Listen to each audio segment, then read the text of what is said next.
I don't remember falling. I remember standing, the weight of the gown pulling at my shoulders, the sound of my name echoing too loudly for a moment that was supposed to be mine. I remember thinking I should smile wider for the camera.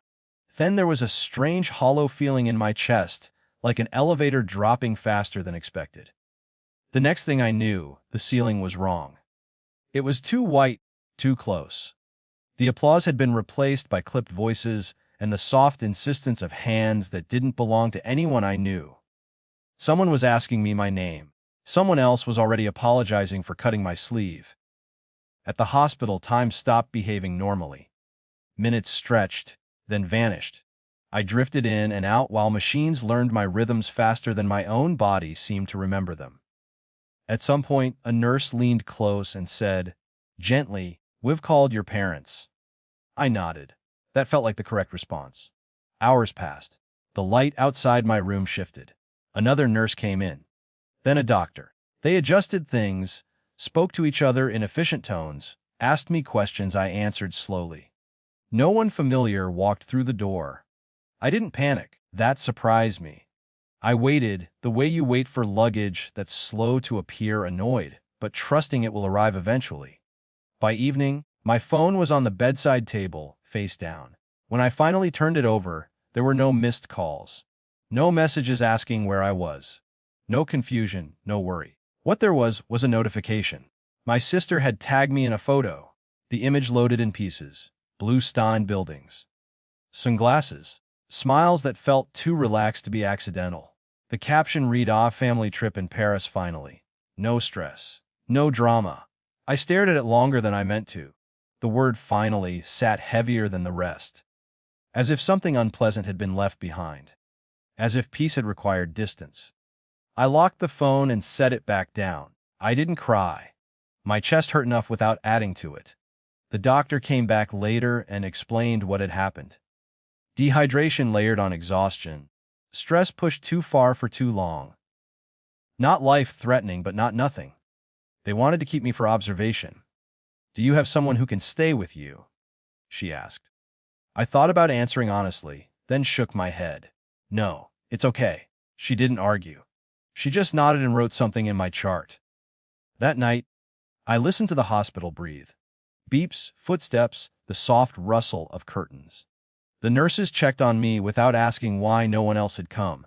They didn't need a story to justify care. The next few days blurred together. Fluids, tests, sleep that never felt complete. My body was weak in a way that stripped pretense away. I couldn't perform strength even if I wanted to. I didn't reach out, not out of spite. Out of clarity. When you are truly vulnerable, you learn quickly who notices without being prompted. On the fourth day, I checked my phone again. This time, it vibrated before the screen even fully lit. Missed calls stacked on top of each other. Numbers repeating, name blinking insistently. 65 in total. Then a text from my father, "Sent minutes ago, we need you?" Answer immediately. I read it twice. Not UK. Not "Where are you?" Not "We're sorry. We need you." Something settled in me, heavy but steady, like a conclusion finally reached after years of collecting evidence. I didn't respond right away.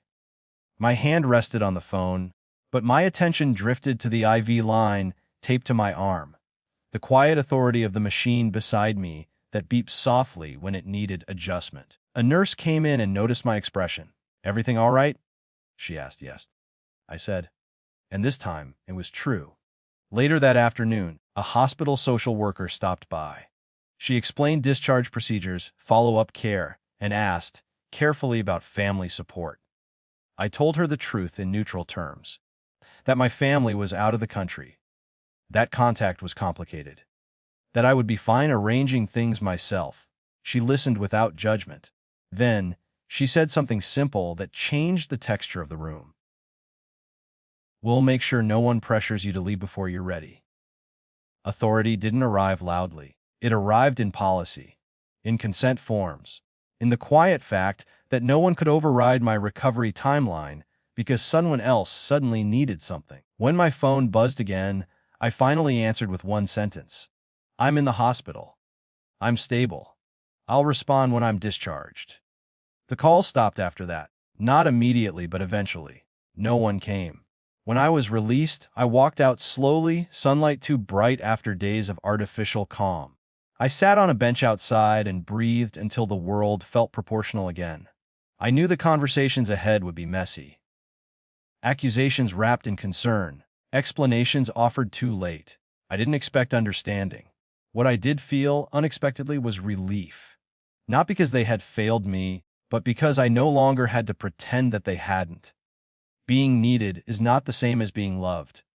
I had confused the two for a long time. As I stood and adjusted my bag on my shoulder, still sore, still tired, I understood something clearly. For the first time I would recover. My body already was. The rest, the family, the distance, the unanswered questions, could wait. For once, my vulnerability didn't have to.